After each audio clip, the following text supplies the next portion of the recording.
All right, we go. And 5, 4, 3, 2. What up, y'all? Welcome to Here's the Thing. I'm Kev on stage. She's That chick angel. welcome to Banger, another banger, podcast. Those banger. smash that like button, smash that Wow, wow, wow. bangers all 2023. Bangers just for you and me. If you can't tell, our good friend Angel Lakita Moore Tanksley, the actress, has a little bit of a sinus infection. So she sounds like an African American male when she tries to I sing. do. But she's in her Tony Braxton lower register right now, doing her thing. All right, quickly, church announcement. This week, I am in Tampa, Florida. Pull up if you live there. The following week, San Diego, California. And the week after that is Columbia, South Carolina. Go to kevonstage.com. Get your tickets. Pull up on me. I don't have that many dates really left. After March, I'm off in April. Dates in May and June. Some dates in May and June. So if you want to come see me, pull up. However, the big cities, Atlanta, Chicago, Dallas, stay tuned. I'll have an announcement before my birthday about those. Angel, quick announcements or church announcements. Waco Theaters, Plan A, Black Women on the Rise Film Festival. My short film, Look Back at It, will be there on the 18th of March. So if you're in LA and if there's a way for you to get a ticket, show up. I'll be there, as well as on March 25th. I will be in the inaugural Film Good LA Film Festival that is being thrown by Walk Good. So if you're in LA and you want to come see a good film and you want to come and see me, pull up. All right. Today, because we're shooting this on Saturday, because Kevin is shooting a commercial on Monday, Tuesday, and Wednesday of this week, so we're not able to shoot, we are doing what we're going to call the People's Episode. People's Episode is questions posed to us from our Patreon, which, again, if you want to support anything we're doing more than any way possible, support the Patreon. Patreon is a place where you get to be a part of the Stage Crew community. You get bonus exclusive content. You get to watch stuff live. There's all type of posts that go up that never see the light of day publicly. But more importantly, you help to support the livelihood of people like Angel, Josh, Kevin, Greg, Mel. These people are all salaried from the Patreon. So your gift doesn't even really stay with me. It funds the community of creators and also the people who appear in our stuff when there's extra. Right now, the main point is to fund the lives and livelihoods of the creators closest to us and to make this company. So if you don't have Patreon, please join us. If you have extra and you can raise it, raise it. All right. So what we're going to do is answer the questions from the people in the Patreon. Earlier this week, I asked them to throw their questions in, and they did so. The most common question that I got was, will there ever be an HTT tour? I got that question more than any other question. Are you serious? Every time it was asked. And the answer it's like is, the people want it. It's crazy. People want it. The answer is yes. The thing I want people to understand who want it to happen in 2023 is that I am a father too. I've been on tour since last September.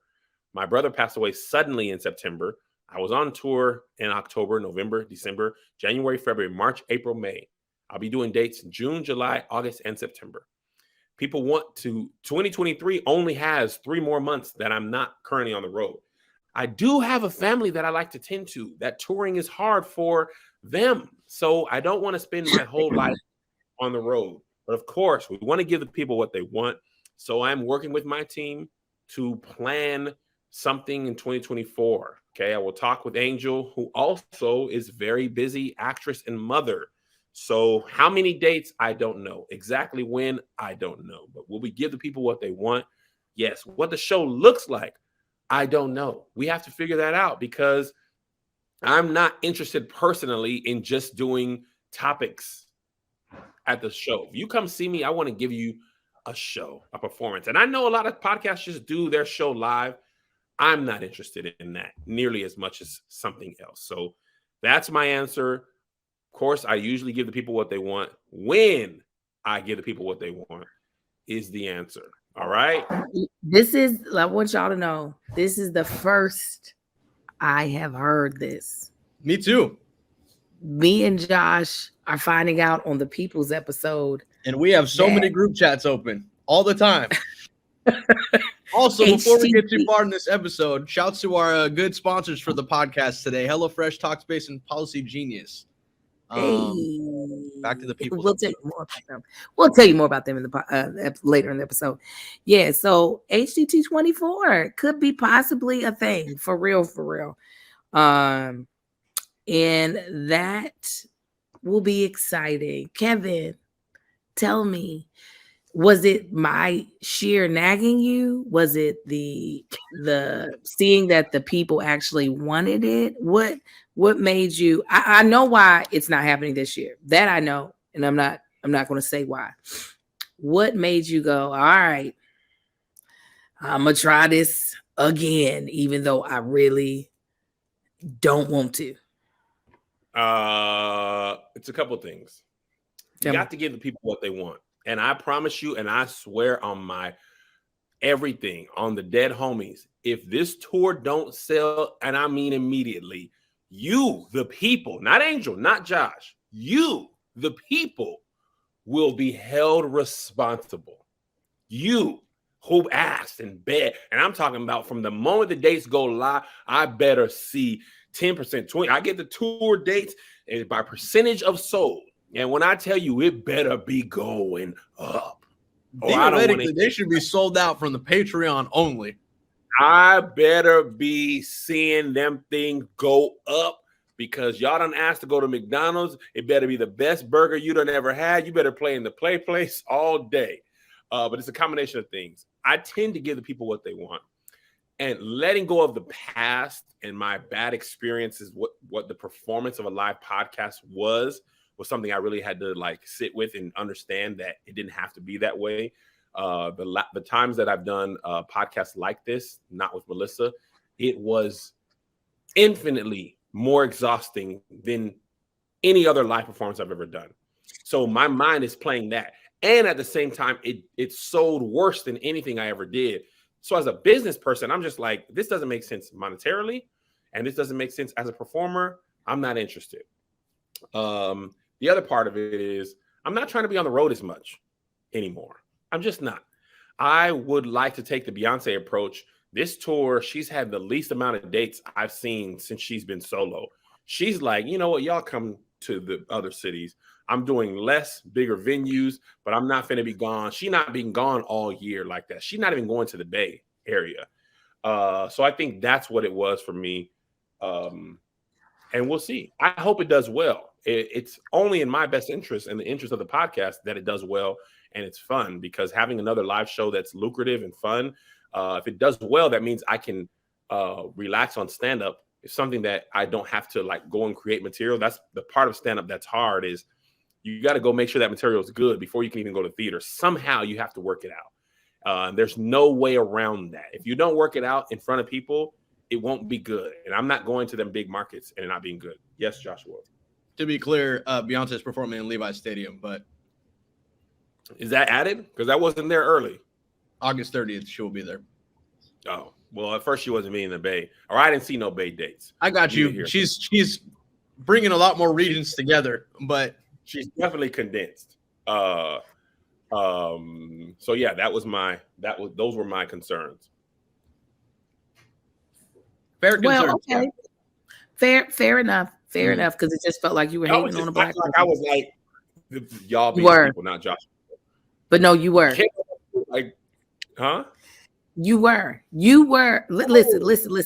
Let me tell you. No. I'm going to tell you what my experience was. Okay. Ooh, I'm going to mute just in case the mic hiccups. I want to tell you what my experience was. I had pitched it to Kev back in 2021, whenever the hell I was on tour with you. I was just like, because one, I'm seeing all these other podcasts that we are the caliber of, in my opinion, have successful podcast tours, right? I'm also seeing the amount of work my friend is doing as he's taking me into here on the road. He's doing this long 45-minute set. We doing 2 shows a night, and we're in these comedy clubs. So me not saying I know all the ins and outs of live touring, because I don't. I'm like, yo, let's do a podcast tour. Like, it's less weight, while the weight of who you are is still relevant. The weight of the work is a little even more evenly distributed, because you're not having to prepare an hour special. Basically, it's us really coming up with something that works. And Kevin played me the first time, like, it wasn't happening. He was like, because it also meant that would mean Tahir was off the tour. So I can also understand that. Then when I brought it up again, he played me again, but he did take the time to explain why 2023 wouldn't happen. So you also explain like previous experiences, but if two people couldn't be more different, your previous situation is not the same as the situation you're in now. So I was like, I don't understand, Playboy. Like, I don't really get what's happening. So while obviously I'm going to respect whatever your decision or your opinion is, because 1, you are my friend, and 2, you are my boss. I wasn't expecting you to be like HGT 24 is going to happen. I just figured you were just going to passive aggressively not allow it to happen. And I was just going to troll you on the sidelines. Well, I'm excited for the potential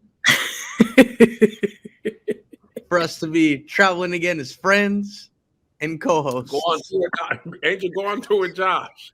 All right, listen. Let me tell you. That's what people are saying. Kev don't listen.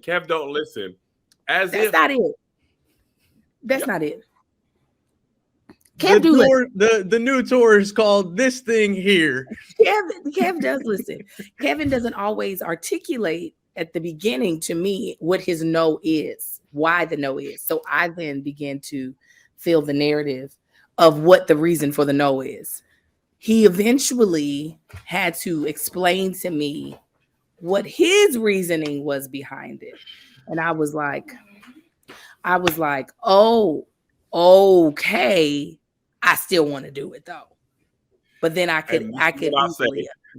I 100. Angel is a very creative, charismatic, and extremely amazing live performer, freed from the shackles of stand-up. And what I mean by that is, to be a good stand-up, you really got to do something close to the version of the same set. Angel's at her best to me, doing whatever comes to her mind. That's what gives her this. But I promise you, Patreon listeners worldwide, if it isn't immediately lucrative, and I'm going to promote it like I do everything else. If it isn't immediately lucrative, you guys can shut up talking to me, and I know that. And I know if it ain't the best business decision I've ever made, I don't want to hear it, because let me tell y'all what y'all don't understand. Since we're gonna be family, come on, okay? Tell them the if truth. It don't work, who fits the bill if it don't work? Oh, y'all okay? People say you come to my. You know how many times people say come here, come there, and when I be there, here's the problem. I was out of town. I had to work. It was this. I got to be away from my family. This Tampa show this coming week is selling terribly compared with some musical festival there that has the hotel rooms $500 a night. I take 6 people on the road with me. I've let everybody have their own room. You can order room service. Take 5 times 4 nights times 6 people. Add that up. Take ticket sales. Not doing great. Add it up. Y'all be in your own home and don't come. So I'm telling you what I know. If y'all don't come, you shut it up. You shut it up. If this doesn't come, if you guys don't come to this or sell tickets, we're gonna have to tour even harder the year after to pay for it. We will be in Tupelo, Mississippi for 9 nights in 1 week. That also is not my plan. I'm actually, the reason I'm doing more podcasts is because I don't foresee doing the road like this. There got to be another way. I'm no longer interested. Right. So I will do more podcasts before I will do more tours. But I promise y'all, and I love y'all, and I'm not challenging y'all in a way, but I'm telling you, the Patreon don't have enough people in it to sell enough tickets to do a tour. Absolutely. Let me tell you what made me feel more confident about it is realizing Jonathan Majors knows this podcast. Jonathan Majors is one person. No. It's no. What I'm saying is that a lot of times I think we see HTT as Kevin has a podcast called Here's the Thing. Here's the Thing is an entity that Kev on stage, yes, produces is a part of, but it is an entity that is known outside of just the people who are loyal to you. And that's what it can feel like sometimes. So with Jonathan, I was like, oh, he's got to follow us on a burner account. That has to be the case. He has to have followed Kevin, then saw that we do a podcast and then watch the podcast. But to hear that, no, he is a podcast listener and happens to enjoy this podcast allows me to know that it's not just, which still might not be enough. So I understand as a businesswoman, that still might not be enough, that there are people who are fans of this podcast outside of your daily videos, because that can be very stressful, because then it is all on your back. It is all 100% on your back.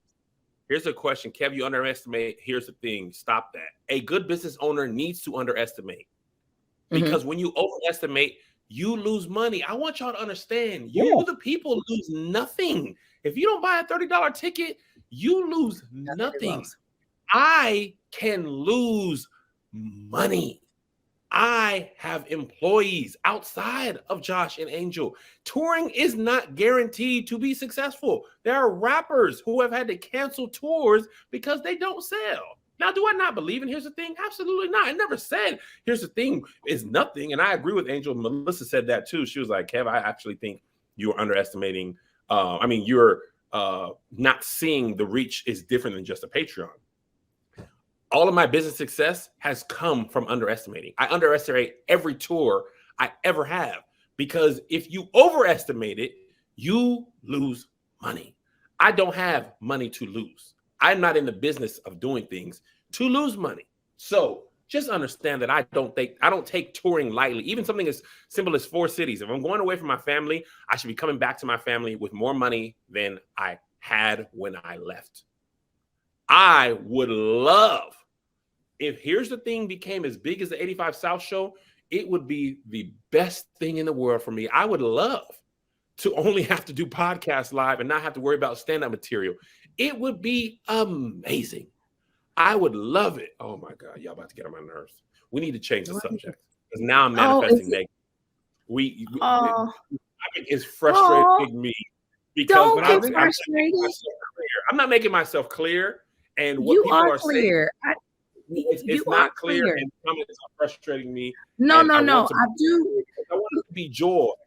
Let me advocate for you. I don't want to advocate. Because I don't like the way this Kev is this, Kev is that. I don't like the way it's making me feel. And I don't want to start a tour off with this energy, because I was actually excited to announce it. But what people are saying, I'm like, you know what? This is frustrating to me, Kevin, because I don't like how it's coming across. We can't announce and then denounce in the same podcast. You know what we do? Let's take a break and hear from our sponsors. What up, y'all? We're taking a quick break from the podcast to talk about our just great sponsor, HelloFresh. With HelloFresh, you get farm fresh, pre-portioned ingredients and seasonal recipes delivered right to your doorstep. Skip trips to the grocery store and count on HelloFresh to make home cooking easy, fun, and affordable. Powering up with protein is easier than ever with HelloFresh. Just check for the Protein Smart tag on their menu to quickly find recipes featuring 30 grams or more of protein, black bean chili, or creamy Dijon dill chicken. HelloFresh makes it easy to eat what you love. Customize select meals by swapping protein or sides, or even adding protein to your favorite dish. Customize select meals by swapping proteins or sides, or even adding proteins to a veggie dish. And now you can even upgrade for organic chicken and organic ground beef on select meals. HelloFresh knows you're busy. That's why they take care of the meal planning and prepping, freeing up extra time in your schedule. With free proportion ingredients, foolproof recipes, and convenient doorstep delivery, HelloFresh makes it easy to get dinner on the table. With HelloFresh, you're getting seasonal ingredients picked at peak ripeness for quality you can taste. Ingredients travel from the farm to your home in less than 7 days, so you know they're fresh. I love HelloFresh because when I go grocery shopping, sometimes the ingredients that I need to make whatever I'm about to make for dinner or lunch the next day. I be getting too many things. And what I love is that HelloFresh has exactly what you need for that meal, and up to a couple servings, depending on how you select how much of the meal that you want to make. So this is what we need you guys to do. Go to HelloFresh.com/SK60 and use code SK60 for 60% off plus free shipping. Go to HelloFresh.com/SK60 and use code SK60 for 60% off plus free shipping. America's #1 meal kit. Let's get back to the show. And thank you to our sponsors. We're back. This other question on the heels of the most amazing tour announcement I've ever had. So fantastic. Can't wait for HCT 24. Boy, oh boy. It's not happening, y'all. This is not happening. This is about to be go to bed. Yeah, you know what? Go to bed. Ain't no tour. How about that? Everybody go to bed. Since Kev don't listen, since Kev don't protect Black women, everybody go to bed. Ain't no ACT. That's what I felt like. But I'm not going to do my kids like that, because some of the kids is good. All right? The rest of y'all better buy 2 or 3 tickets. This question was, have y'all ever discussed one of y'all deciding to move on from this podcast? Like, for instance, if it just doesn't work out for both of y'all's schedules. This is a legitimate concern of mine, and I'll tell you why. Angel is one of the most talented actors I know. And so sweet. All of the talented actors that I know eventually get their show. Okay? KJ Smith, Issa, Yvonne, DeVal, Denora's going to happen. Quinn's on TV. It's a foregone conclusion that eventually Angel will, and it's my estimation, will be on something that shoots 26 episodes a season. In my entire career, I've never been happy. I've never been not happy for friends of mine achieving their dreams. Angel did not move to LA to be on a podcast. Angel moved to LA to be a television star. I believe her day is coming.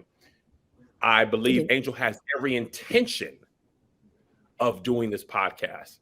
However, Angel's refusal to allow guest hosts and her dedication to working has meant we have never had even a sit-in. We have just found a way.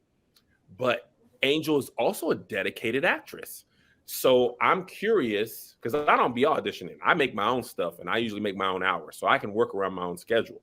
But if Angel gets a call from ABC, CBS, Fox, NBC, and they say, here's hundreds of thousands of dollars to do what you came to LA to do, but we're going to need you Monday through Friday. And if I'm busy on something else, I don't know how we do 2 episodes a day. Angel, what are your thoughts? I'm curious to hear what you think will happen when you eventually book a show, because you know how that shooting schedule works better than I.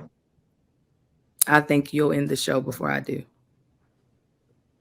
You think so? 100%. Let me tell you about me. Let me tell you about me. Let me tell you about this chick right here.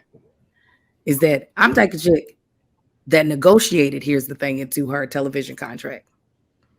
I'm the type of chick that you ain't gonna tell me, because what I know about this industry is how fickle it is. So I will never put all of my eggs in one basket. Not in that day of the week, especially a basket that I don't have control over, or an egg that I don't have control over. There are things I have control over when it comes to podcasting, especially if it's here's the thing, I don't produce on, I'm just talent on. But my podcast with my husband, doing the podcast with you and Liz, with me being a producer on both of those, I have control. I might not have control over the sponsors that we get or the rate that they pay, but I have control over keeping that content out, where with a show that I book, the network can easily say, well, it was great, we don't want to do it no more. I'm not trying to have to start up another thing because I let something go. So what do I think will happen? I think that I do think you, the producer of this show, would put a let's see what happens in this season, and then we'll see how it's going to go before I'm like, I can't do this anymore. Interesting. This is easy. First of all, this is easy work. Let's be honest. Like, wow, yes, you pull up the topics and that can be difficult. This is easy work for us to give our comedic opinion on cultural entertainment and things that are relevant to our dreams. Like, this is the type of stuff that you don't get to do in everyday life. You know what I'm saying? And this podcast is not a money pit. You know what I'm saying? Like, this is not a podcast and tell me if I'm wrong, that you just have to pour money into, but you're not getting money back from. So, and that's how I feel myself. I'm like, I'm showing up. I'm not having to put out an extraneous amount of energy that I'm just like, that's how I felt about when I was doing the Bachelor podcast. That I was having to watch that 2-hour show that I hated. And then come and remember these white people's names, okay? Y'all know I ain't good with names. It was so much energy I was having to put in for so little pay. That one I was like, psh, this for me is not. So now I could be wrong. Listen, I don't know the future, but I do be seeing it a lot of times.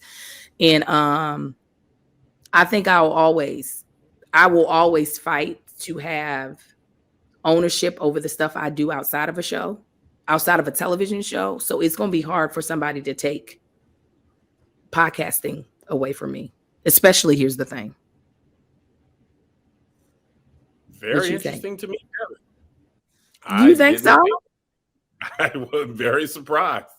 I never put it. Yeah, I never thought you would put it down. Like, oh, I got a thing. Like, I never thought it was like a stepping stone for you or anything like that. Never got that in feeling. However, I just know that when you are shooting, in my limited experience, these things are very fluid. Your date, you're working, things like that. And if you're shooting something that shoots 26 episodes, that's 8-9 months out of every year. When they pay you that amount of money, they have a huge say-so on when and where you go.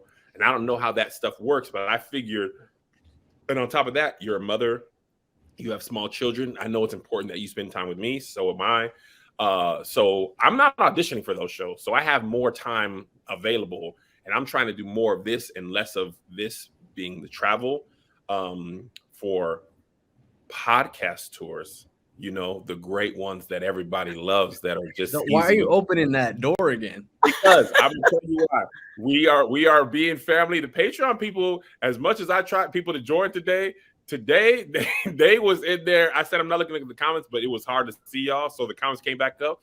They in the comments like, oh, I would love to say my feelings, but he told me to hush. The representative of my personality, the way I be in their comments, I'd be like, oh, okay, so I see y'all being funny today. I'm not usually the subject of that. But anyway, I just thought eventually it would be impossible to schedule if you were shooting something that shot that much. Because when you were shooting your HBO show, you it's not like, oh, we're shooting Monday and Wednesday at this time and this time. Sometimes that stuff changes, and sometimes I have stuff that can't change. So maybe it will be coming out. It might not come out every Wednesday at 6 a.m. But shoot, I think it'll be. Go ahead. I'm sorry. I didn't mean to cut you off. Go ahead. I like to have my control over my career. And, you know, Carlos Miller said this about 85 South, and I loved it. He said, 85 South show is my Tom Joyner show, my Ricky Smiley in the morning. You can't take that from me. The other stuff may come and go. Wild 'N Out can come and go. This and that can come and go. But this is my show. Y'all know I don't want Hollywood to dictate what I can and cannot do. And the easiest way to do that is to make your own money outside of Hollywood. And podcasting can be very lucrative just on the talking and ads and YouTube revenue and all that type of stuff. So I would not easily let this go. I'm just curious to see how it works when it happens, because scheduling can be difficult. So if I were to receive, say I were to book Multicam this pilot season, which is one of my like aspirations. I toy with it because I know multicams are more of the dinosaurs of television, but the multicam schedule is amazing. You show up to work at 8, you're off at 3, except for one day of the week. That's a schedule we could shoot. Here's the thing. It would be like coordinating with the two of you And obviously your schedule also having fluctuations, but I think it just becomes more intentional and less lackadaisical in how we schedule to make it work. But I don't think it becomes a thing that is impossible. I've watched too many white people have it all, and I refuse. I refuse to believe. I refuse to believe that I can't have it. I truly do. And I just think it becomes a thing of, okay, we're going to be really intentional of how we're scheduling this. And I thrive in that. I actually thrive. The more packed my schedule is, I get really good with time management. It's when I have too much time on my hands that I be like, oh, I'll do this eventually, and I'll do that. When it's like, you got to be here at this time, leave at this time to get here. That's when I'm like on my shit. So yeah, I think I don't think one of my shows will be the thing, because the fact of the matter, I was able to negotiate it once before. That's what I was going to bring up. You've done it. You've checked that box of. I've done it twice. Mm-hmm. Yeah. So I feel like I got the history to show you. Angel's here until you say, oh, excuse me, that way. I was here, you know. All right, the next question. How did you all actually meet? Angel has a funny take on this. Angel, tell the people how we met. Long time ago, I attended a pre-dinner for a conference called the Merge Conference or conference, that was held downtown LA. I was attending with my two sisters, Brescia Webb and Denora Walcott. We go into where they're having like the pre-thing, and there are three men there who I recognize from the interwebs, because this is when the Merge started recognizing content creators as important to the story of entertainment, especially Christian entertainment. So those three men were Kevin, Jason, and Ant from the Playmakers. And of course, they recognized Brescia, because Brescia at that time was on Love That Girl. And they were like, oh, let's take a picture. At the time, me, Brescia, Denora, that's when we were doing the Car Jacksons. We were still making content together. So the six of us took a picture together. And one day I will find, the Lord will give me where that picture is. And I'm going to find that picture. That is where we initially met. And I knew in that moment, the Lord be telling me stuff. I just didn't know who. God was like, you're going to work with one of these people. It wasn't that I had a desire to. You all were not in LA. So wherever y'all were was not out. And I was already on TV, but the Lord had told me, you're going to work with one of those people. And I didn't know who it was. I had been working. I had already did ER. I had already did a bunch of guest stars. I had been working on television. The whole internet thing happened because I got pregnant and I decided to start making content. So the internet wasn't a career for me. It was a creative outlet, if that makes sense. Because people weren't making money online at that time. The people were not making no baby. But fast forward to when you remember meeting me. At the merge. Just stop lying to these people. I have the same experience. Tell them when you remember meeting me. And that's fine. And I don't even listen, I don't even fault you, because a lot of times, while I don't remember names, I'm good at remember faces. But I just did that at a job today, 2 days ago. Where I was like, oh, what's your name? Nice to meet you. She's like, I actually met you at a birthday party. One of your friends. That's why I never say nice to meet you. I always say good to see you, because that has happened to me so many times. I think people don't understand. And sometimes they be genuinely upset. And I don't think people understand how many people I meet or who meet me. Oh, yeah. And I always say good to see you, because you cannot say that's not bad if I met you or if I'm seeing you again. It just prevents the further thing. I done met you. You know, I remember meeting Angel. Meg was like, yo, we were talking about, we needed more women, asking each other at All Def who we knew. And Angel was like, one of my sorors is really funny. I think she'll be a good fit for Great Taste. And we had really struggled to get people who were good for Great Taste, because Great Taste is a very hard show to do if you're not in the group. It's uncontrolled. You got to jump in. And most people don't thrive in that. It's actually a terrible way to introduce new people. But I remember Yes, it Angel. is. Yeah, Angel is one of the probably, and I'm not even being mean, this is just the truth. We probably had less than 10 people that I thought were good, that were outside of the squad or workers of All Def who fit into Great Taste. And Angel came in and fit in immediately. And I was like, dang, she's really talented. And that's how I met her through All Def. She didn't do a terrible amount of stuff at All Def, but she did a couple Great Taste episodes. And then I remember when I was starting Kev on Stage Studios, I was like, I didn't want to start with a whole bunch of the same All Def fan group, because they were already working there, and also roast culture. The fans were a lot younger then, so they would just come in the comments and roast. And I was like, bro, I'm not trying to do that every day. So I was like, I need to get some people who were not on All Def like that. So I remember hitting Angel up. Black women. And black women, and black not just a bunch of dudes. Not just a bunch talking of opinions. Yes. And I remember hitting Angel up when we had the racism office, and I was like, hey man, I'm trying to do some stuff at Kev on Stage Studios. Would you be interested in like working with us? And I knew Angel didn't love the All Def content. I don't know why she didn't like guessing butts for the first time and whose penis was the biggest, stuff like that. She was on television. But she was like, as long as you can pay me enough to cover my babysitter, I'll come and shoot with you. She came down to the racism office, and boy, she was in that. She brought Amar, and she was in them videos a lot. Pretty much from the beginning of that Kev on Stage Studios Patreon, Angel was probably the most featured player that was consistent in everything, because I always, even before I learned about intersectionality, I was trying to incorporate more Black women, you know, learning to protect them and things like that, things that I've forgotten along the way as I tried to navigate this whole podcast touring, things like that. You know, sometimes you just forget. Oh, y'all didn't hurt my friend's feelings. You know what? Before Kevin goes into a deep dive, we're going to go to our next sponsor. We'll be right back. All right, guys, taking a quick break from the show to talk about Talkspace. Guys, we already deal with enough on the daily basis. Sometimes it's too much juggling everything and trying to keep our life together at the same time.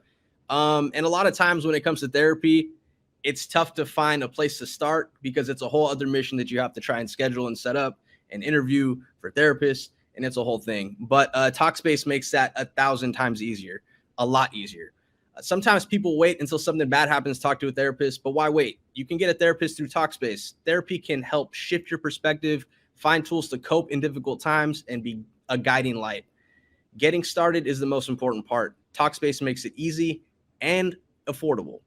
At Talkspace.com, you can sign up online and get a personalized match with a provider that's right for you, typically within 48 hours. It's incredibly convenient to have virtual sessions with your licensed therapist from the comfort of your home. Therapy can help shift your perspective, find the tools to cope in difficult times, and be a guiding light. Talkspace can help with specific challenges you might be facing. It's the #1 online therapy platform with licensed therapists in over 40 specialties, including anxiety, depression, substance abuse, relationship issues, and much more. So, guys, as a listener of this podcast, you'll get $100 off your first month with Talkspace when you go to Talkspace.com/crew to match with a licensed therapist today. Go to Talkspace.com/crew to get $100 off your first month and show your support for the show. That's Talkspace.com/crew. Now let's get back to the show. Okay, and so now we're back. Before Kevin gets into the feelings, I met the handsome Josh Gans at actually Melissa and Kevin's house. Yeah, I met you at their house. Marcus and I were invited to do the Love Hour, and Josh was there to record. Wow. And that's when I knew Kevin and Melissa had money. I said, y'all got a whole person here that's listening. They found a Latinx in California that could do the cameras. Listen, I started praying different. I was like, I need a Joshy Gans, God. Someone who is watching, making sure everything is right. Father God. Yeah. So that's when I met Josh, is when we first shot the coming back of the Love Hour at the Reseda home. I met Josh at All Def. He was an intern that came from Awesomeness. It was him, I believe Dez, and maybe Jade. I'm trying to think of who's. Oh, Jade Patrick was there. Jade was there before. Jade and Pat were there before because Jade was doing the All Def Comedy Live stuff. Dez came about a month and change after me. But didn't we start on the same day, you and I? We did, yeah. Okay, so there was only 4 interns. Phase. Josh, Dez, Patrick, and Jade were the 4 interns that we had. And Josh, I've told this story before, but it's very funny. He didn't get me lunch. He was like, no. And I was like, somehow I respected it more than I was upset. I was like, shout out to this dude. I'm also still hungry, but shout out to him. Mind you, the lunch spot was across the parking lot, though, that he was trying to give me lunch at. I was like, I'm not doing it. I'm not, and I should have known this. I didn't even say it disrespectfully. I was just like, I did that at Awesomeness. I'm trying to just crawl up the ladder. I'm not trying to jump up there. Just baby steps. Dang, I was like, nobody respects me already here at this company. And I don't think I ever got nobody to get me lunch. After that day, I was just like, I'll never have nobody else disrespect me like that again. And I got my own. I hired Josh. Listen, Josh got done dirty. He don't tell this story, but Josh got done dirty at All Def. He was in a lot of dumb jobs and doing dumb things. But he was one of the more talented. Actually, we had a lot at a workplace. Absolutely. He was one of the very talented people, because even then I remember he was good on camera. There was nothing he didn't do well if he was interested in it. He was good on camera. He was good at editing. He did all those things. And I remember the moment I decided to hire Josh, I'll never forget. I was in Washington, D.C. I had a show that night. I was trimming, and Asuka wasn't even a hard show to edit, but I was trimming episodes. I was exporting them. While they were exporting, I would work on my jokes. And I remember thinking, there has to be a better way than this. I cannot, even if I had to pay somebody a little bit just to edit this stuff. I don't think you were full time yet. I think I was just like, can I just let you edit these? Can I pay you to edit these shows? And then when I quit All Def, I wanted to make a documentary. I was like, Josh, I want to make a documentary of this tour. I want you to you quit. Shoot it. That was before you quit, though, because the first year you were coming off tour from the airport straight to the office for that 10 a.m. meeting on Mondays. Yep. And I was like, I want to do this documentary. He had gotten laid off or fired by then. And I was like, I want you to shoot, edit, and direct this. And he was like, I don't think I can do that. And I was like, that's a lot of things. You did such a good job. Thank you, Angel. When I tell you that first 3 minutes of that documentary, when he first showed it to me, and he had it already edited this part. Like, I was talking to JoJo, I think I was living in my house, and he was like, and then talking head, and I was like, oh my God. So I 1000% called that shot. And he shot and directed and edited that whole thing, and that was super dope. And that's how we met. All right. The rest of the real quick though, I can't wait till you do more documentaries, Josh. You really are really good at it. I remember watching that, and this is prior to me like working with Kev, and I don't know if I knew that you had did it, but it was so good.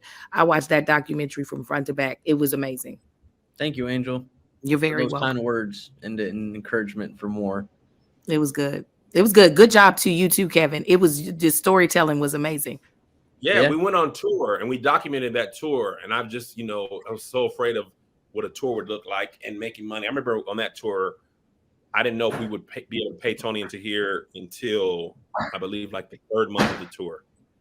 I was like, okay, even if we don't sell another ticket, I can pay them without having to use my money from work or my savings. All right, the rest of the questions are not necessarily all about Here's the Thing. I just want to get those out in case Angel had to leave. I wanted to ask those. This question is interesting. If you can relocate with all you have now, studio, family, friends, job, where would you going? Where are you going? Which state and country? Tacoma, Washington. You stop lying. I know where I'm going. What do you mean? Where are you going, Angel? I'm going to Houston, Texas. Really? Oh my God, today. Yes. Houston. Oh, there's something about how black that place is. Country as well. The size house I would have. Houston. I used to think it was Atlanta. Sorry. Y'all are off the list now. Houston, Texas. H-Town going down. I loved it. Loved it.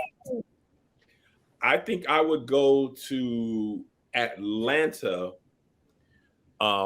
Everything I do would be most easily replicated in Atlanta as far as like connections, crew, talent.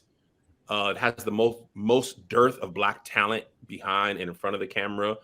Most people own their stuff, all that stuff.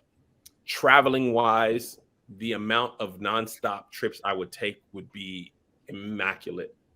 It would be so great. I could leave for a tour stop the day of instead of having to fly overnight, which might be my least favorite thing about touring and living in LA is having to take a red eye. This just past weekend, we were supposed to leave at 9:59. We ended up leaving at 1:30 in the morning. And the show was delayed? at the same Was time. the flight delayed? Yes. Flight was delayed and delayed and delayed.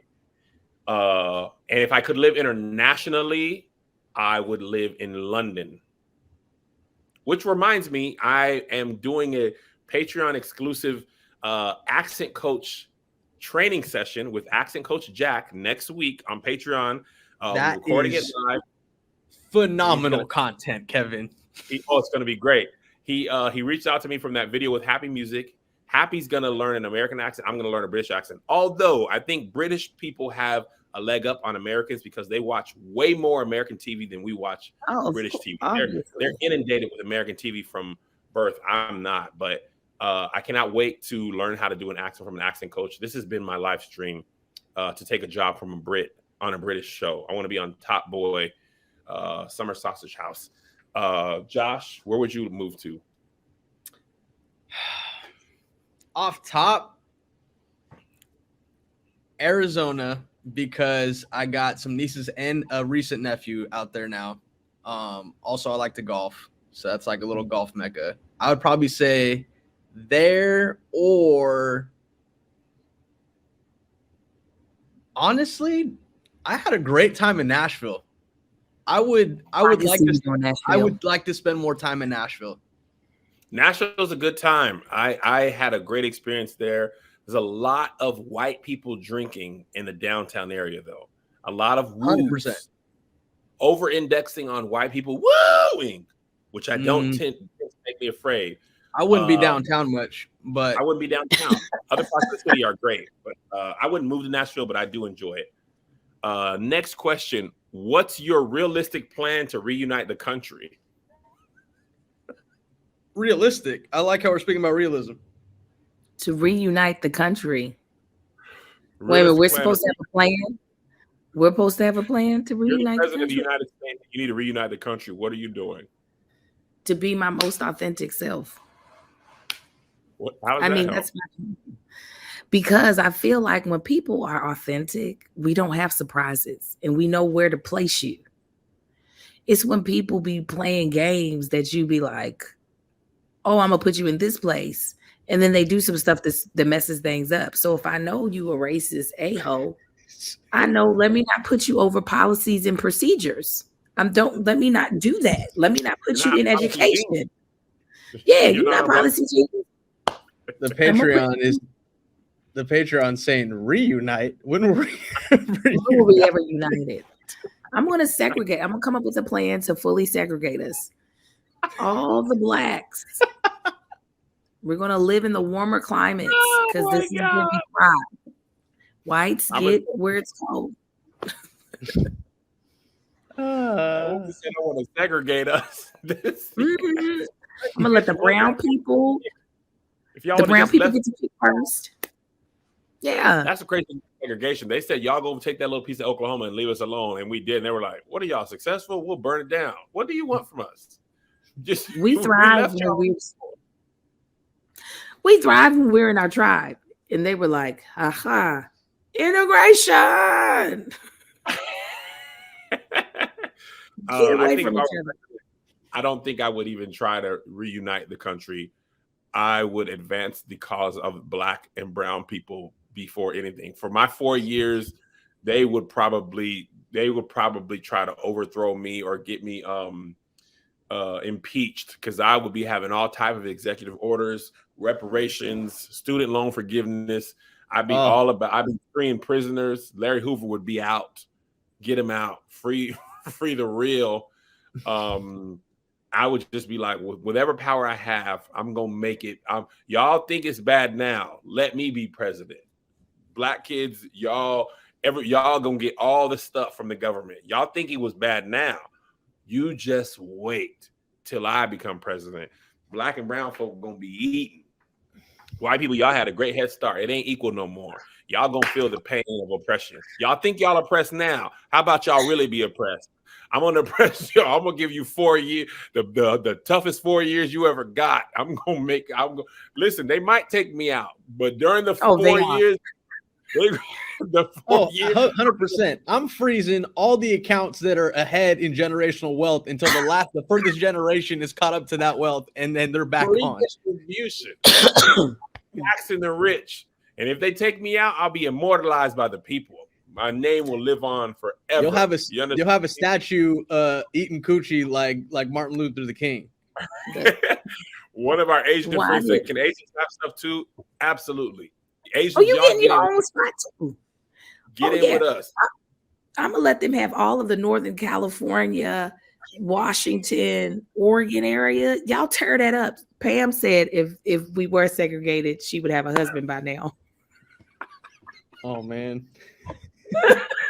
Young Thug would be out of jail. He ain't do nothing wrong. Let him out. Get him out of there. Back in the studio. Somebody said, don't step out of the limo. I'm never leaving the White House. Y'all gonna have to blow it up like Independence Day. I might not even be there. I might live underground. You ain't gonna know where I'm gonna do all my executive orders from Zoom. And I'm gonna be like the that Snowpiercer movie. He was on that train. I'm gonna be in Air Force One forever.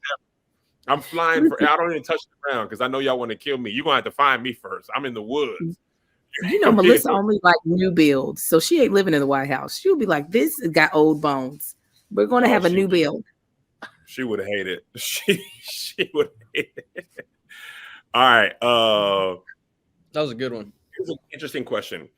Do you care about crossover appeal? I mean, I love how focused you are on Black community. But do you ever feel that holds you back from accolades and success of someone like Tab has?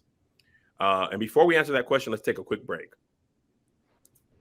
All right, guys, we're taking a quick break from the show to talk about our sponsor, Policy Genius. Life insurance is something that you don't know what you need until the time comes. I feel like it's important for me because even though I don't have heirs to my throne yet, I want to make sure somebody in my family is taken care of, like my little brother, in the event that I'm all he got left. And when that time comes, hopefully he'll be well taken care of. So if you have a family like I do, you know how much your loved ones depend on you.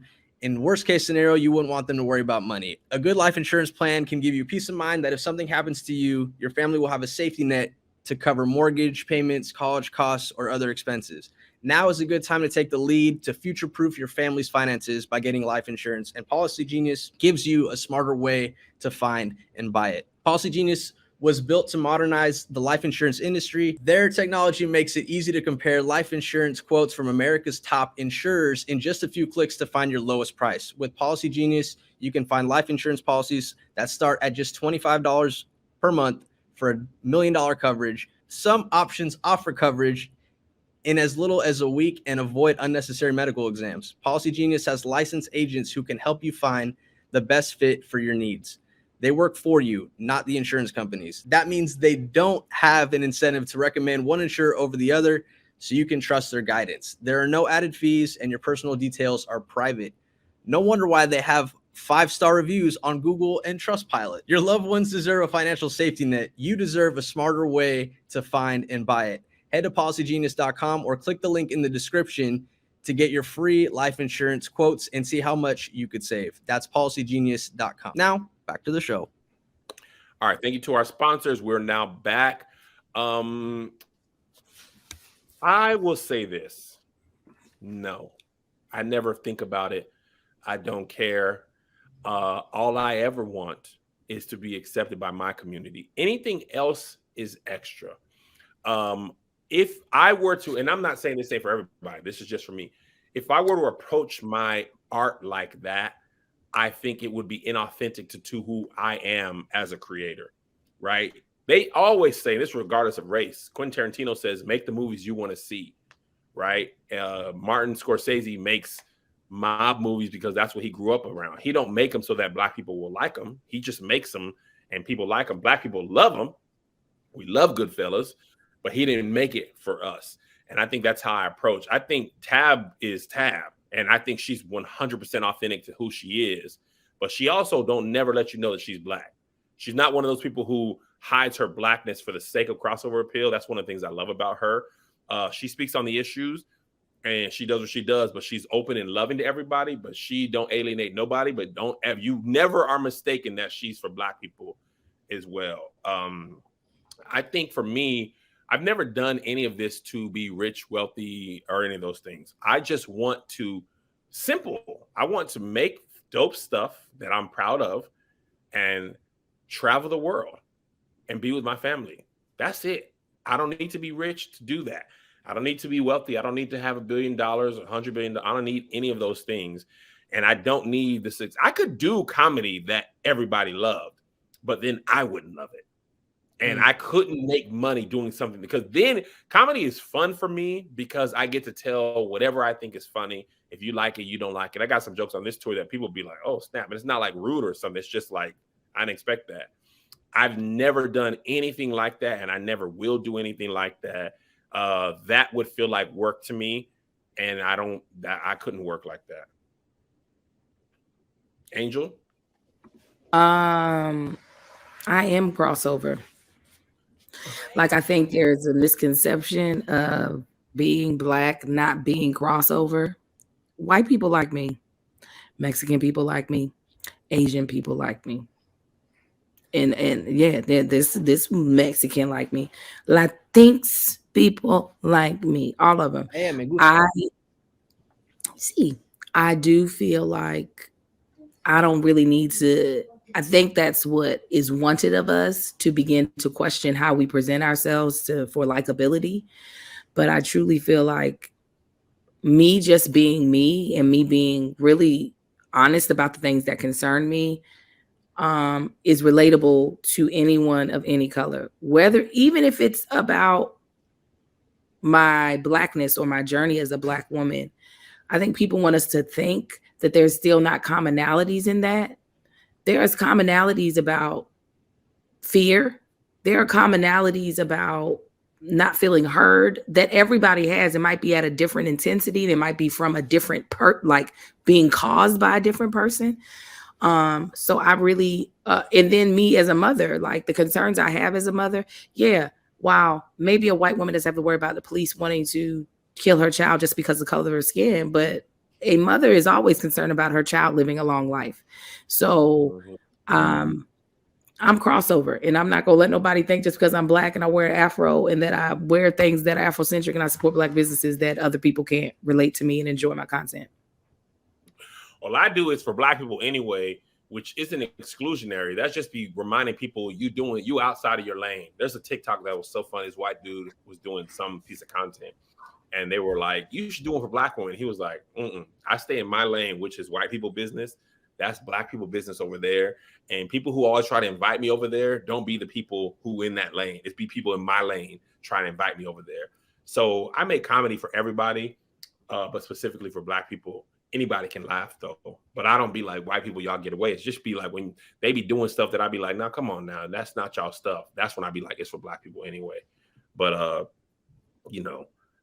rap music, Jay-Z and them they just make music. They don't make music for Black people. People like what they make. I always approach art like that. I'm gonna make what I want and I hope people will like it. Retirement plans. When all the kids are moved out and gone, what's next for y'all? Angel? Ooh. Being butt naked on a beach. No, You'll get sand. You'll get sand everywhere. I know. I'm excited. I think my children have been kind enough to allow me to really focus on my career while I'm still very active in their lives. My children are kind enough to understand that, like, sometimes, well, even if they don't understand it's happening, sometimes mama's going to be in Oregon for 2 weeks to a month. I think at retirement is when they going to get sick of me. So is my husband. Just being able to enjoy, like, supporting them and relaxing on my goals. So if it's, oh, my kid is in college, being able, out of state, being able to go out there once a month just to check up on my child. So I think retirement for me, because Amara's young and I am old, I will be actively and my mother did that kind of by example too. You know, my mother moved out here. Granted, she moved out to California because she loves California. She thinks it's amazing. But she also wanted to be able to kind of support me in part of my life because I was her youngest child when she was very heavily into her career. So I want to be able to, like, you know, if my kids are having kids at that time, to be that supportive grandmother, to be the one that can show up at Grandparents' Day, while also traveling with my husband and being butt naked on the beach. Butt naked on the beach is a good place to start. I think I would like to, I don't know that I'll ever fully retire. I think I would like to be like Danny Glover. Once I get super old, I'll just lend myself to people who are trying to make it and not charge them the full rate. I'll be like, let me just I'll be in your little movie and your little picture film. If I'm not producing stuff for creators who don't have the money yet but could use a little help, either my name or my resources, I would be doing that just to stay active. But outside of work, I would love to travel the world. There is something about experiencing different cultures through music, food, architecture, museums. I would be in museums from here to Timbuktu, taking it in. What y'all doing down here? Oh wow, this is what happened in your culture. Well, what do you call this? Lamb biryani? I would like to try that. That's what I would love to do. Of course, staying in the finest of hotels. I'm not going to be hosteling it up. The Four Seasons, things like that, or whatever's even nicer, wherever the richest people stay. That's what I would love to do when I'm retired. And then being good pop. Send the grandbabies on over, pop on stage. Come on over to my house. Spend the summer with me. You know, let's spend the summer in the Hamptons. Come on, let me give you some little strawberry candies and make your life worthwhile. But I'll probably be going to museums once a month and just reading placards. I'm going to be reading placards like this. Walking down the street when I was walking out here and I was reading a placard. They had a placard about a witch trial that happened in Virginia. And they tied this woman up. Yeah, they believed that water was pure. So they said, we're gonna tie this witch up. And if she sinks, then she was a witch. If she sinks, she was a witch. If she floats, she was okay. So she floated. So they threw her in jail because she was a witch. And I was like, but if she sinks, she dies. So this is a lose-lose just by being accused. Even if she's a witch, she's just gonna be dead. So I didn't understand that, but then I kept on walking because there was no museum. If they had a witch museum, I'd be like, ooh, what y'all was doing with these witches? I sure would. Joshy? Man, I think similar to you, Kev, I don't know if I'll fully be able to not work from a mental capacity.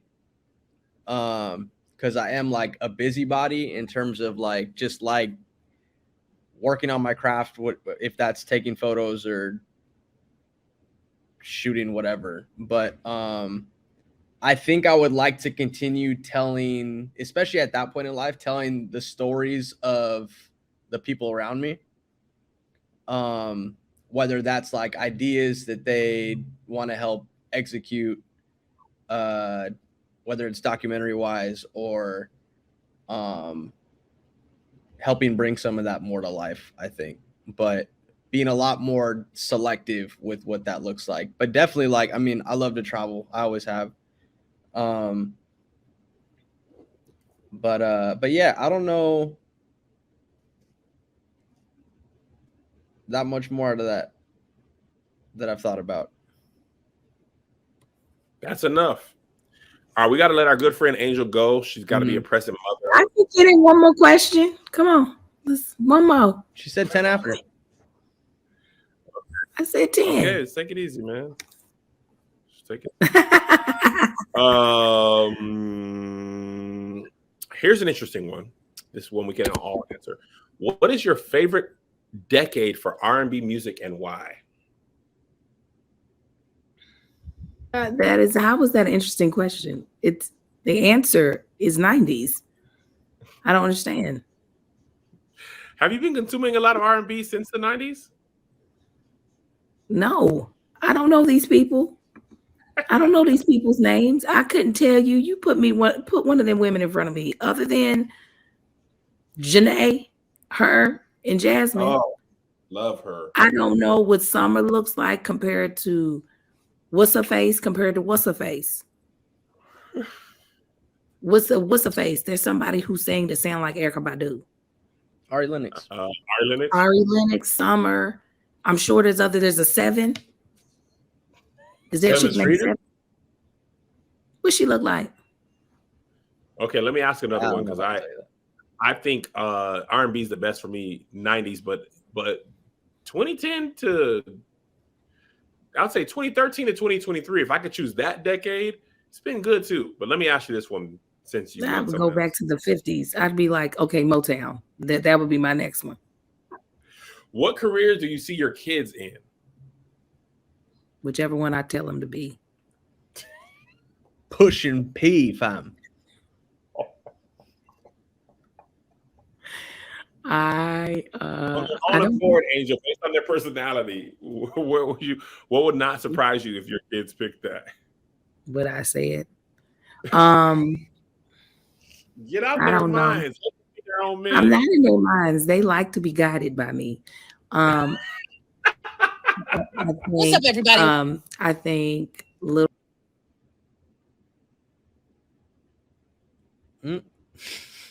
She took herself out. I think she might have. I think she was closing a tab that. I didn't. It just kicked me out. It just said it just circled. Is basically. We heard an intro to one of your videos. It was the intro to TBTV. And so I was pressing pause on iTunes that decided to start playing it. I think Little Marcus would be a content creator. I think Sai and Kai. I don't know. Maybe Kai could be an artist. I do see that in him. I don't know what Sai's doing. I don't know. Maybe something in hospitality. He's very pleasant. Boy, oh, he is. They really both are. All three of them. Three or four. And I think Amar is definitely some sort of entrepreneur. I don't see him really taking orders from others. I don't know what he would do, but telling that young man what to do is going to be a tough ticket. It is very much. Listen, Angel was over the house a week or so ago, and Danny was over there, and Amar brought some fruit snacks to Angel to open, and Danny opened them for him, and that little boy was disgusted with her. It was like he wasn't even going to eat them. He was just like. No, he wasn't having it. So upset that his mom didn't open the fruit snacks. I thought it was the funniest thing ever. He was just like, I don't like this now. I'll never eat fruit snacks again in my life. How dare you? This is the thing about Amar. Amar has a plan that I interrupt, that adults interrupt. And that's what people don't realize. He has already planned out the stuff that he wants to do, the stuff he wants to participate in, what he wants. And we adults interrupt that. And that's what Danny did. Amar knew that there were other people that could open that, but he didn't want their fingers on his stuff. He didn't want his daddy to open his stuff. It's me. So that's why I just feel like he's going to be a very particular type of entrepreneur so that people can't tell him what to do. Amar's going to carry on the hopes and dreams of his mother, Angel, and resegregate America. That too. That too. Except it won't be by color. It'll just be by your vibe. He'll be like, this. Go over there. Just Yeah. All right, gentlemen. All right, God I'm bless going to you. take the kids a piano lesson. I'll watch from the audience like everyone else. Bye. All right, we'll see you on the D24 tour, if not sooner. I'm trolling now, Josh. I take the power back. The problem is knowing you. This is going to be every week. Oh, you thought you had me? You thought I was poo-pooing a tour? You thought I didn't consider the variables? You thought I just didn't listen? You thought me? And this isn't even the outside world. This is the Patreon? It's the family. I wouldn't want to do a tour. I didn't consider. Oh. You think you could do this to me? I hope for their sake, specifically the Patreon, we're going to have a talk. We need to have a family meeting. Oh, no. We better see lines out the door. Ticketmaster better be saying on-demand pricing. We've never seen sales like this. I'm going to put the shows in Tupelo, Mississippi, Nacogdoches. I want to see how one night only. Saskatchewan. I want you to come to Laredo, Texas. Oh, y'all love it. Here's the thing, tour. The first show's in South Dakota. South Dakota. Spokane, Washington. In peak winter, South Dakota. Bring a coat. Atlanta, Philadelphia, Dallas, Houston. On a school night. Barstow, California. Right off the 15 North. Chattanooga, Tennessee. Oh, man. You hear it? Flint, Michigan. All right. Let me answer this question. Then I got to grab my food. We'll talk for some more, but I got to get something to eat. I haven't eaten nothing. I think my oldest son, Isaiah, will be in the creative arena in some way, writing or more than likely directing movies. He said he wants to work for WWE Creative. What's crazy about that is he's dead serious, and that is a job that is possible. And it's something he's aware of that I didn't know was a job when I was a kid. That's when I still believed that wrestling was real. My youngest, Jojo, I don't know, man. That kid could be anything from a professional soccer player to a podcast host. I think he's very insightful, funny. He's a great producer. He creates his own topics. He stays on topic. And he also said he could love to work with dogs. There's a little dog place we take Monty to when we're out of, on vacation. I think it would be equally happy just, keeping an eye on dogs and walking them and training them. I don't think he doesn't have to make a lot of money to be happy. I think he would, if he made, I don't know, 50 grand or whatever, taking care of dogs, he would be completely set with life. He doesn't have to have a lot of things. Isaiah, on the other hand, that boy better make some money because he has taste that far exceeds his income. So I'm really curious to see what they will come up with, but I'm also very happy that if worse comes to absolute worse, I can always have a job for them. They can always do something for me. They could tour manage Here's the Thing tour. Mm-hmm. They could sell merch on the Here's the Thing tour. They could edit. I mean, there's a lot of jobs they can do that they have the ability to do. Amazing work, Josh. I'm truly commendable. Truly commendable. All right, this question was funny. Can you please take my ex off Patreon and the app? I have his email. Somebody said, well, what do you mean? He pays his money. She said,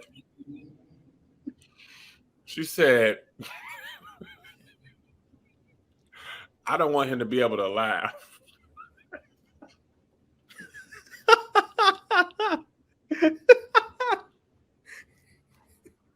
And the answer is no. We need all the help we can get over here at Cam on Stage Studios. I'm sorry that it didn't work out between y'all, but we need both of y'all. If y'all used to bond over that, and the fact that you're like, I don't even want him to have this joy. For safety in your next relationship, just share the password. But also don't, because we do need all the things. It made me laugh so hard because the thought of being like, you just sitting there thinking, oh, he's just over there laughing and having a good time. Especially if he found out about us through her, and now y'all done broke up and you still watching. You can't have joy if you can't have joy with me. That goes the same with like food spots. You know, if you guys discover food spots together, don't be going back there enjoying the food. That's our place. That's our place. All right. The next question was, on the same topic, how's the app doing? I'm gonna be straight up and honest with y'all.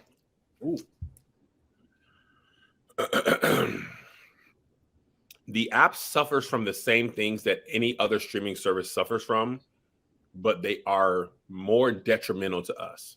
And what I mean by that is HBO, Netflix, they all suffer from password sharing. They all suffer from people signing up with a free trial, watching shows and cutting it off. It's just way more detrimental at our scale. When people are like, Kev, I love y'all, man, but I couldn't afford it. Me and my family, we got 4 different family groups having the app. That should be $20, and it's only $5. So we were just getting the numbers on Churchy. Churchy had the biggest one-day viewing of any show ever. And then what happened was people watched the first 2 episodes, and then they waited until all 8 episodes was up, and then they watched all 8, and then they cut their account off.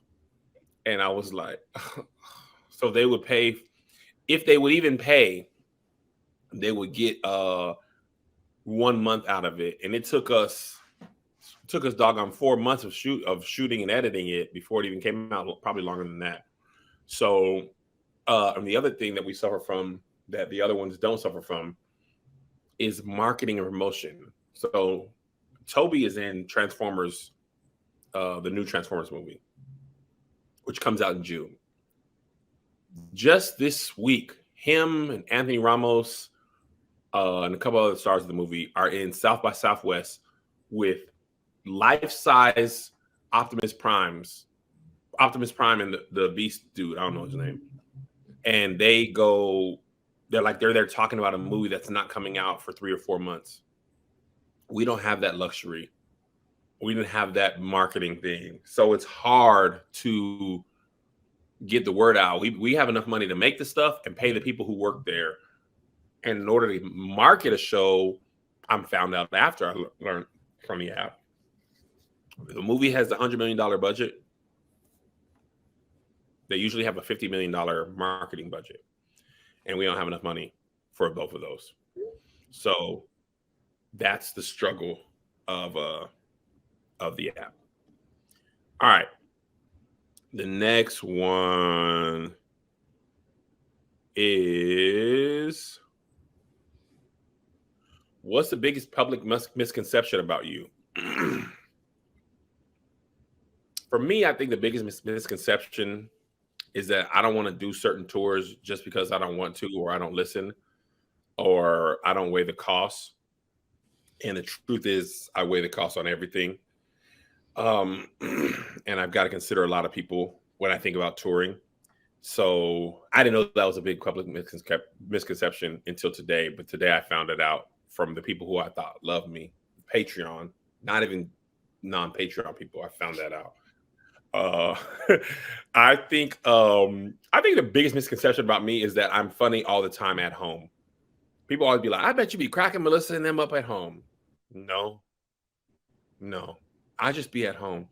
I be tired. I be sleep. I be, taking the dog to go poop. We moved and I was like, Monty would not do outside. He was like, I don't know where we're at right now. What am I doing? I don't be funny at home like that. Most of my life at home is get up, go to the gym, come back, take a quick shower, take Isaiah to school, come back, do a meeting. Feels like I do 2 or 3 things, then it's go head back to pick him up from school, pick up Joe from soccer practice or from track practice, or take him to soccer practice. Make sure I go spend time with Melissa. Meetings, work. It's not nearly as funny as like when I make videos or when I'm on stage or whatever. So I think that's probably the biggest misconception about me outside of the podcast touring and not wanting to do that. What about you, Josh? Is there any misconceptions about you? I think so. I think one of the misconceptions about me is that I'm around a lot of big artists all the time. Because people DM me asking me if I could send somebody something, and I'm just be like, bro, I don't really know them like that, nor would I kind of do that. Angel, what are you doing? Bring up that damn tour one more time. Bring it up one more time. Then I'm not gonna do the tour. Bring it up one more time. And then it will be just you and Josh. And this is why Angel is not gonna be the one to quit this podcast, because she is taking this mid drop off remotely. Side note, I the connection is perfect. Oh, great. I said, I know he is not about to answer this question with people thinking I don't want to do the tour. I said, no, we shan't. That's what they Wait, said, Angel. They said kept on listening. No, they really didn't. You know, sometimes people need a little more context around the no. Your no can be no, absolutely. But then it does allow for other people to present their narrative. And either you can not care and just be like, y'all think what y'all want to think, or you can give context. I'll answer the question. Most misconceived notion about me is that I don't like nothing. That's what everybody say. I wait for Angel. Somebody in comments said, I wait for Angel to be like it was man. It's not that I don't like nothing. It's that I don't like majority of the things that other people like. Ooh. That's different. That's different. And just because y'all like mediocre stuff ain't my fault. I like what I like. I like what I like, and I'm paid to give my opinion. Start talking about stuff I like, and I'm gonna tell you I like it. I like Creed. All right. Sorry, I just had to here. Are you done? That's so funny.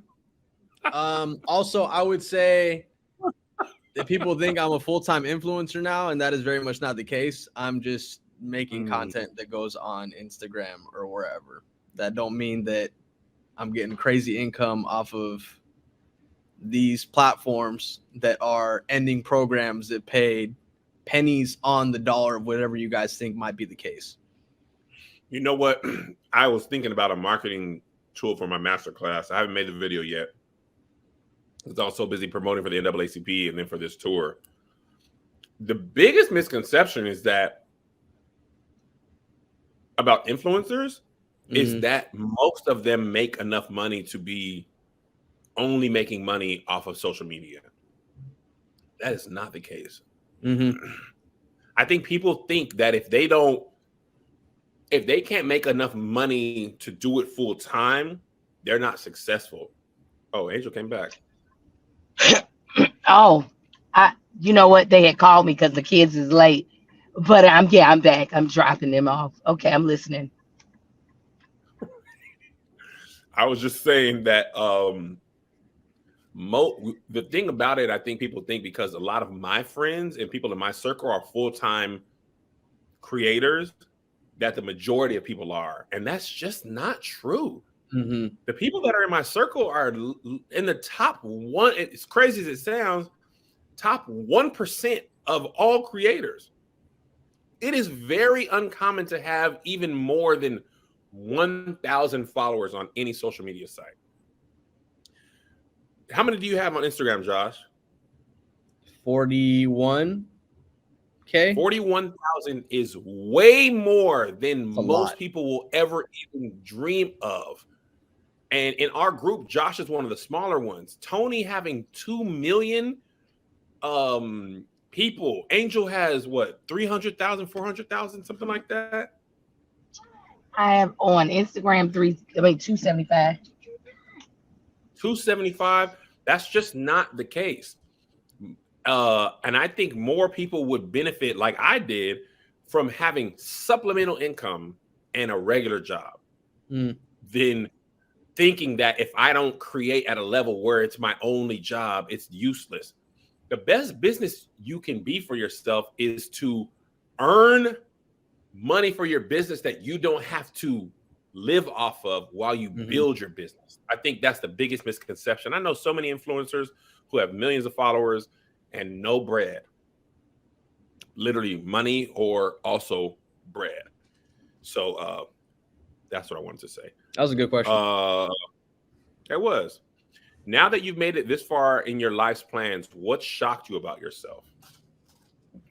How much I would still want, and I don't want to say more in the sense of like money or notoriety. It's not that. If I stopped and just looked at the things that I'm doing, I'd be like, dang, Kev, you are killing it. But I never think of it like that. I'm always just like, okay, now I got to get these movies going. If I could just do this and that, then I'll really be able to, you know, I guess the fact that old Kevin would have looked at me now and been like, baby boy, you made it. And current Kevin is like, okay, how am I going to do this next thing? I think that's what I would say. Angel, Josh, whoever. I think it is, I think what probably surprised me the most is that how multi-dimensional I am and how many dualities exist in me. I think I didn't see as many, I didn't realize how many facets. Like, I'm very brave, but I also have a lot of fears that I have to like push past. I'm very, I used to not consider myself as compassionate. My therapist had to reframe that for me because I'm not an emotionally expressive person. I thought I wasn't compassionate, but I actually am I'm extremely compassionate. So I think I thought certain things about myself as if there was no room for gray, because that's like, as a Christian, we don't operate in gray. We operate in black and white, right or wrong, yes or no.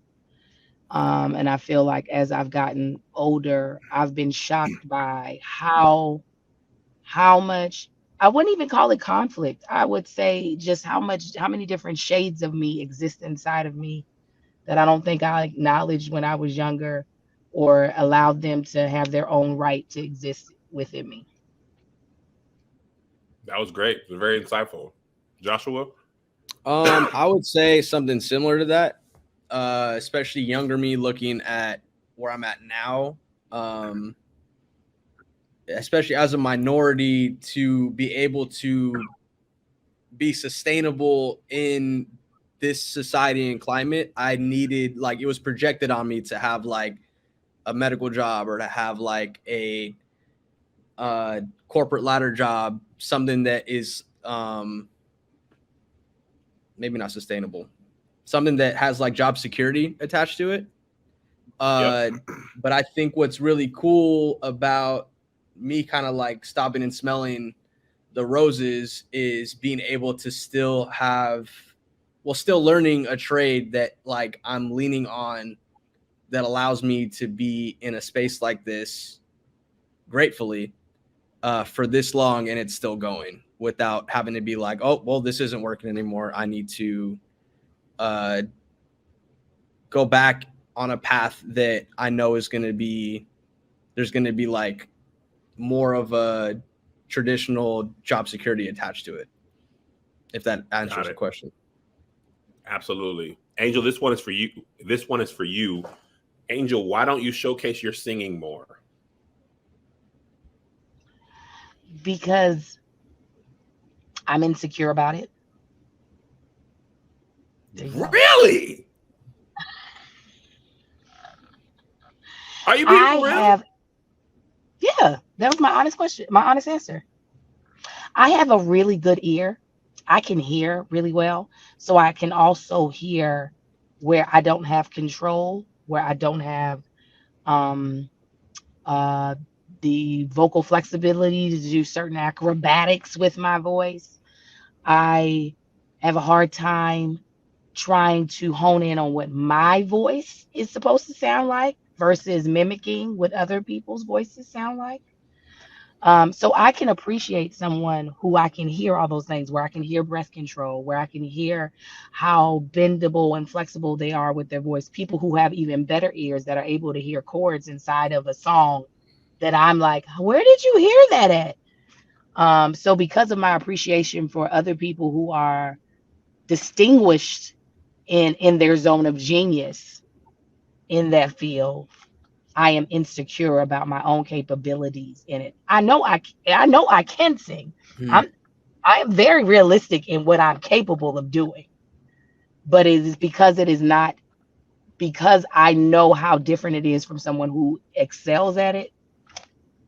Yeah. Look, That is surprising. I'm surprised too, Angel. what? See? I mean, because we know you can sing, but I think your confidence in so much of other areas overshadowed the idea of you being insecure about your capability of singing. But I also wonder if that's just something that kind of pairs alongside your creative personality, because I feel like as creatives, sometimes there are things that we don't do on the forefront that we know Mhm. that we're good at, but have some insecurity about that thing because it's not the first leg that we lean on. Yeah. Yeah. Yeah. I do. Again, it goes back to that one question of, I am very confident in a lot of stuff, which I don't think would allow me to speak truthfully about my insecurities, but I am trying to give both things the time they deserve to be like investigated. So while I'm confident in a lot of things, there's not many things you can tell me about myself and I'm going to believe if I didn't already believe it to begin with. But there are certain Mhm. things where I'm just like, please don't say anything about it, because I don't know if I can take it. You're gonna be able to get me with that right hook. I mean that right, that straight. Oh, we're not talking about Creed over here. Yeah, but yeah. Wow. Wow. That is something. Are you serious? Why? That really is. I just thought you were like, I don't really have time to sing, or I sing for fun, but I didn't know you were insecure about it. Yeah. Very interesting. Uh in this current stage of your life or career, what is a past regret or opportunity that you still think about? I'll say this, and I don't mean this in the cliche way. One thing that I have learned is that my failures have prepared me for who I am. I'll probably tell this story in detail if I write another book.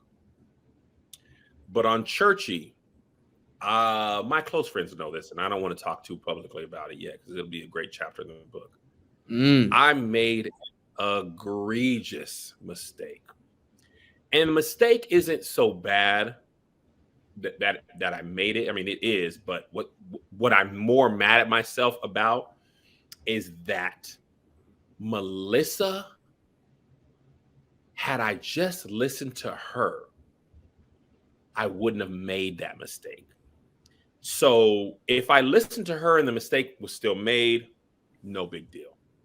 The fact that it was something that could have been avoided, but I didn't listen, like I tend to not do about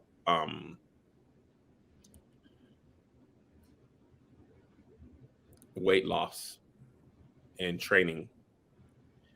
But that I didn't listen, and it blew up in my face in the most extravagant way. I still think about that. And if I had it over to do again, I think again, this is another thing that I feel like I learned from this.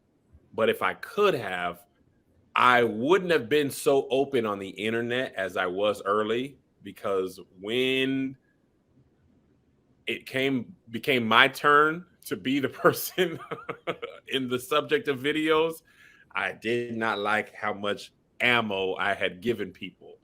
I think that was the curse of having such a beautifully supportive Patreon and stage crew and spending so much time with them. I had begun to think that's what the rest of the world was like. And then I found out the hard way. There's a good amount of people who love me through and through, and there's some people who don't rock with me at all. And the not rockers were loud. But again, I think that was imperative to the next stage of my career, to get used to people not liking me and to learn how to not care, not necessarily care, but not let that affect me, which was not the case, I believe, around 2020. So I think that transformation was necessary. I don't think I could even be in this phase of my life or where my life is going if I didn't figure out how to deal with that part, because I would have just been spiraling. And I actually see some artists who spend infinitely more time with people that they love them, fighting with fans and people who don't like them and trying to prove their worth to people who already decided they don't like them. And I saw how futile that was, and how it doesn't matter what you say or do. If they don't like you, they don't like you, and there's nothing you can do. Even stuff that most people would be like, okay, it's like almost like Skip Bayless and LeBron. It doesn't matter what LeBron does. Skip Bayless's whole thing is, I'm publicly not going to like you. I'm going to detract from you at all times. I just thought because some people liked me a lot, everybody would. And as humans, we want to be liked.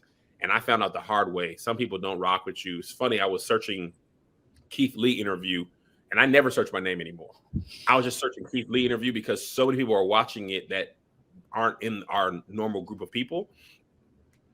And people, I saw one about 5 tweets down. Somebody was like, I want to watch this Keith Lee interview, but that dog on Kevin on stage is so loud and annoying. And I was like, oh, okay, let me go on and get out of here. Because I didn't.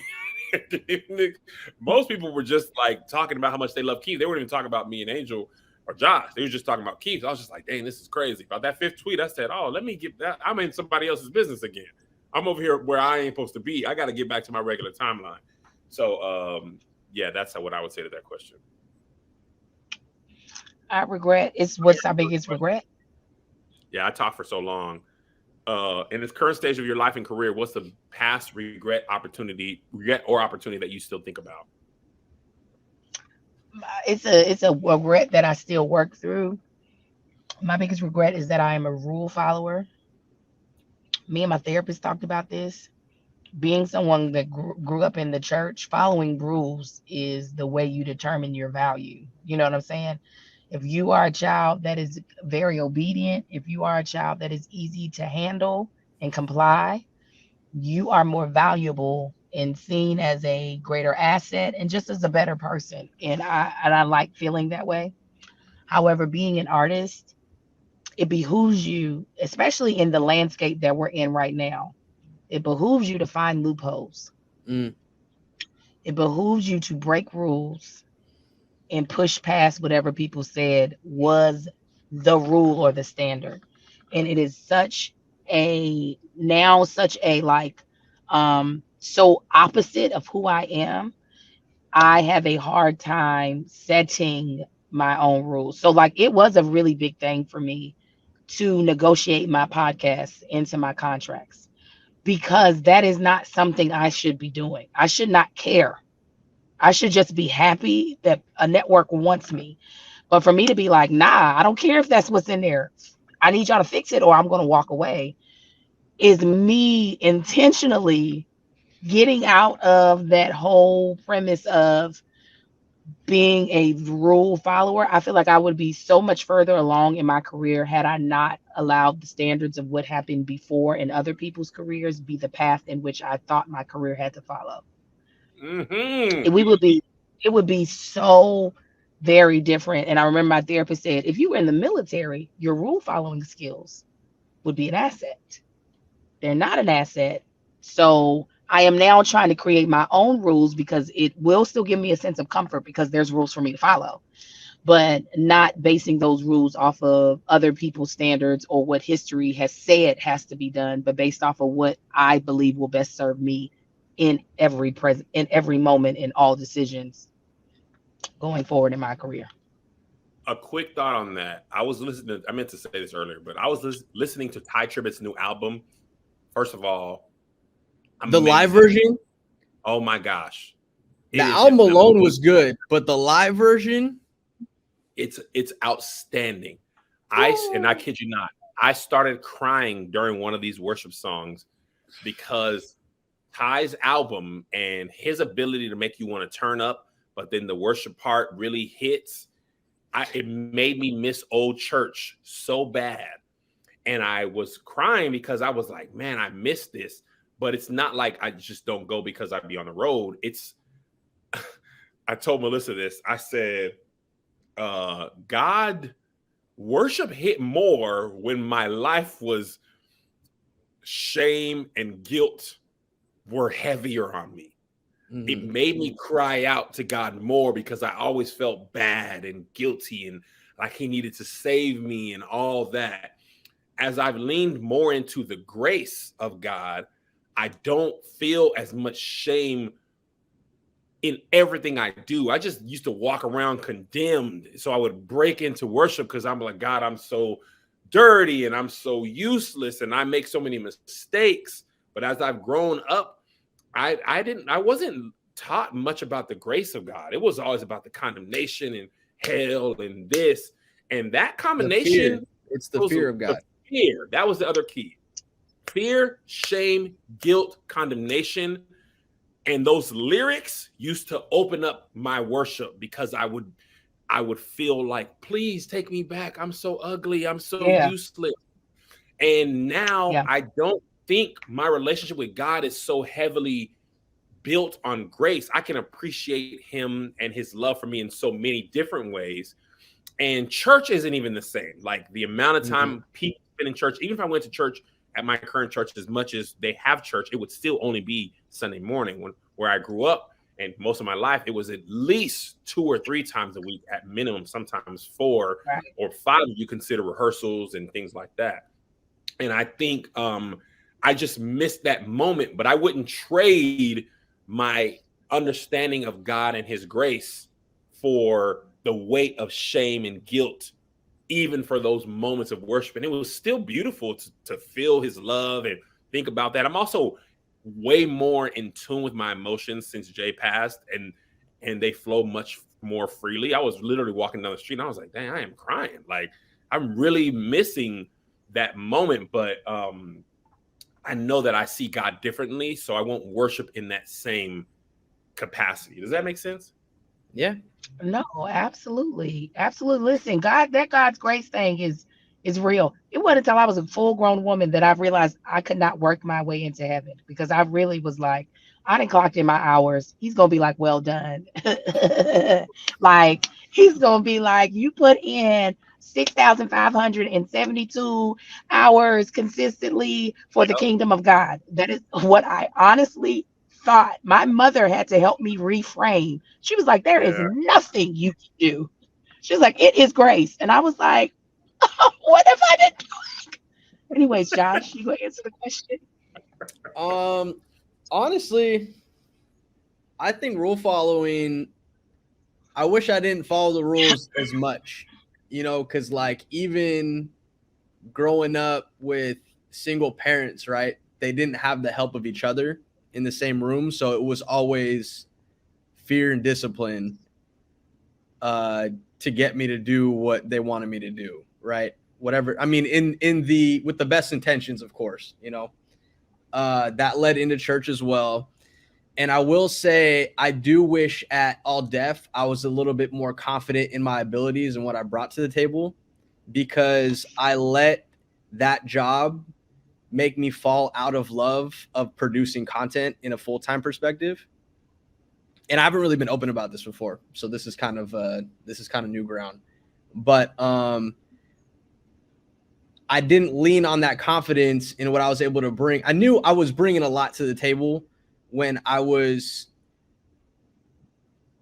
writing, shooting, a gaffer,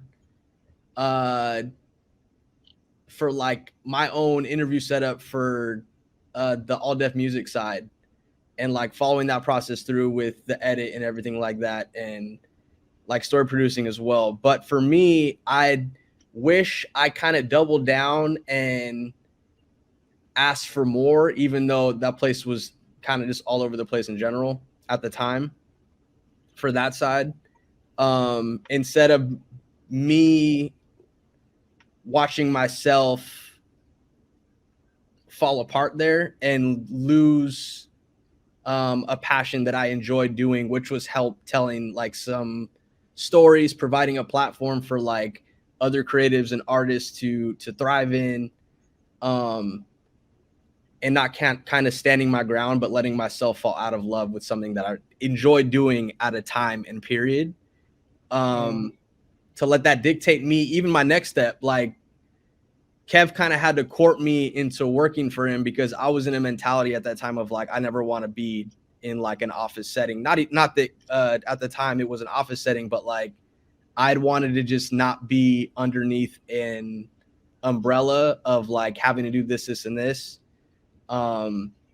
Because at the time when I fell out of love of doing all that, I just felt like I was following all the rules, but still not getting treated and compensated for following those rules.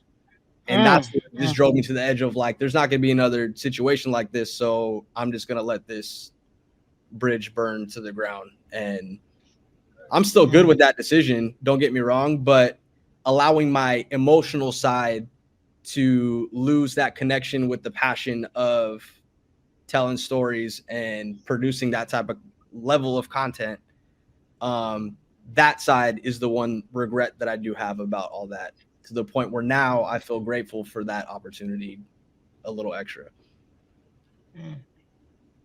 That was really insightful. I remember when Josh, about 2 years ago, he would never take vacation from this. He would never, everything he did was when we were off. And I'm like, Josh, you could take a day off. He's like, no, man, because that's how I got fired last time. I was bleeding out of my nose. I'll never sleep. Said, man, this ain't that. Like, you're gonna have to. You could take a brand deal. You can go shoot a J. Cole concert. Like, me and Angel could do it. Because Angel was already like, don't you put no other co-host in with me? I'll do it with one arm in my body. I'm like, you're safe here. You're safe here. But I think, and listen, about the podcast, this isn't the joke tour. This is just the truth. Sometimes you have such a bad experience with something, work, an opportunity or something. You have such a bad experience that you would rather never do it again if what happened has any possibility of happening. You would rather avoid that like the plague 100%. than to have a chance that you could feel that way again. I think we do that with relationships, people, low-key church hurt, with leaders make you feel a way. You be like, okay, bet I'll never be that close again, because I don't want anybody to ever even be able to hurt me like that. So we stay away from the opportunity.